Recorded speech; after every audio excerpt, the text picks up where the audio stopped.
یو کس په خپل محبت کې دیوانه کولو دپاره د بسم الله الرحمن الرحیم یو طاقتور عمل. بسم الله الرحمن الرحیم. السلام علیکم ورحمت الله وبرکاته. زما رونو او خویندو، نن درته د محبت د حصول دپاره یو داسې طاقتور وظیفه او داسې طاقتور عمل ښیم. کله چې تاسو دا وظیفه او دا عمل وکړئ، محبوب به د ستا په عشق کې دیوانه شي او بغیر د ستانه به ورته زندگی تیرول ډیر زیات ګران شي. که ته یو انسان په خپل محبت کې مبتلا کول غواړې، نو دا وظیفه شروع وکړه او دا عمل شروع وکړه. الله جل شانه به هغه انسان په تا باندې مهربانه کړي. داسې به د باندې الله جل جلاله مهربانه کړي چې تر عمر پورې به بیا د ستانه جدا نشي. دا خصوصا د هغې کسانو دپاره هم ده د چا نه چې مور او پلار په څه وجه باندې خفه شوي او دی دا خبره ده ته منظور چې په هر څه رضا سره چې په هرې طریقې سره خو زما د مور او پلار د زما نه راضي شي. دغه اولاد چې د هغوی نه مور او پلار بهي راضي کېږي، نو هغې دپاره هم د بسم الله شریف د عمل تاسو کولی شئ. یا د چا نه عزیزان، رشته دار، خپلوان، قریبان، رونه دا ته نه خفه دي، دی په باندې ډېرې جرګې وکړي، هر قسم حربې وکړي، لیکن هغې ورسره نه پخلا کېږي.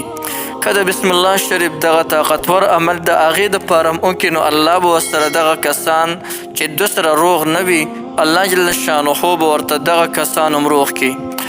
داسې طاقتور او داسې زبردسته وظیفه ده. د دې نه علاوه که یو ښځه او خاوند او په خپل منځ کې اختلافات راغلی دي او زموږ ته دا خبره منظوره وي چې د دوی د اختلافات ختم شي او په خپل منځ کې دوباره د دوی مینه او محبت شروع شي، نو د هغې دپاره هم تاسو د بسم الله الرحمن الرحیم دا کم پاورفل عمل چې دا تاسو کولی شئ. یا ساتئ، ګورئ موږ خو د عمل صرف د دې دپاره کوو چې پلانکې زما خوښ دی، پلانې انسان زما خوښ دی، نو زه چې دی زما په محبت کې مبتلا شي. دا خبرې یاد ساتئ چې وظیفه چې موږ کوو، نو یوازې د یو انسان دپاره نه کوو. دې کې په دې چینل کې چې څومره د محبت دپاره چې څومره وظایف موږ ورکړي دي، نو هغه وظایف صرف د یو انسان دپاره نه وي چې د یو انسان د زما تابعدار شي او ما سره د مینه شروع کړي، مګر کم اصول چې موږ خولي د هغې اصولو مطابق او کومه طریقه موږ خولي د وظیفې د هغه طریقې سره وظیفه وشي، نو دا خو یو انسان دی چې دا ټوله دنیا به په تا مهرباني بیا او ټول به تا سره د زړه نه مینه کوي. دا داسې زبردست اعمال دي چې د دې په وجه باندې الله جل شانه د خلکو زړونه د دې ذکر کوونکي طرف ته میله کوي او په یو نظر کتل سره د دې وظیفې کوونکي باندې تمام خلک شدایي شي. دا دومره زبردست عمل دی. نو راځئ دغه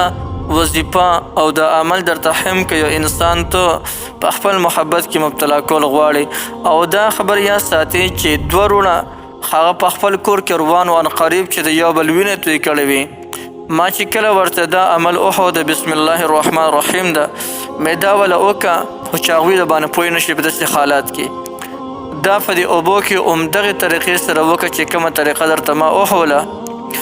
نو بیا دغه اوبه په دواړو رونو باندې وڅښه. الحمدلله هغه رونه چې د یو بل وینې څکلو ته تیار و، هغه الله تعالی داسې خواږه کړل د یو بل سره چې اوس د یو بل نه زارېږي، قربانېږي. نو که د دوو کسانو په منځ کې روانې راغلی وي او راضي کېږي، نو ته وایې چې د دغې دواړو په منځ کې دی محبت شروع شي، نه بس دا وظیفه او دا عمل د هغې دپاره خاص عمل دی. راځي د دې وظیفې طریقه درته ښیم او بیا درته دغه هم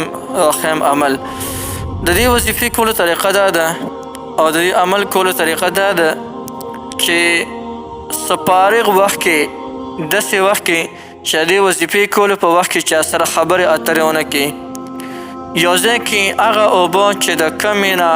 د ستا محبوب کس یا د کور والا خلک اوبه څښي، په هغه اوبو باندې به 786 پیرې بسم الله الرحمن الرحیم ووایې. 3 کرته مخکې درود شریف ووایه،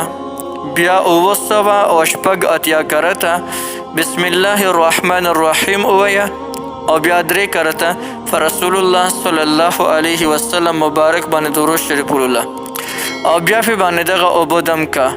او دغه اوبه د عاشق او معشوق دواړه وڅکي یعنی هغه کس چې د ستا په زړه کې تمنا وي چې د ده ما سره مینه پیدا شي او یا د یو کس په زړه کې دغه رنګې تمنا وي چې د دغه دواړو د په خپل منځ کې مینه او محبت پیدا شي نو بیا په دغه دواړو کسانو باندې دي دغه اوبه وڅکي انشاءالله د دې عمل په برکت باندې به الله تعالی زړونو کې یو قسم له همدردي پیدا کړي محبت به پیدا کړي یو ډېره زبردسته وظیفه مې درته وښوله بالکل دا وظیفه تاسو کولی شئ د دې عمل او د دې وظیفې هر چاته مکمل اجازه شته دی او دا وظیفه بالکل د دې نه هر سړی پیدا غشتلی شي او دا وظیفه تاسو نورو کسانو دپاره هم کولی شئ یعنی هغه کسانو دپاره که تاسو غواړئ چې موږ دغه دواړه روان خلک دو دا موږ په خپلو کې جوړ کړو نو دا هم تاسو د هغې دپاره دا عمل کولی شئ تاسو ته د دې مکمل اجازت دی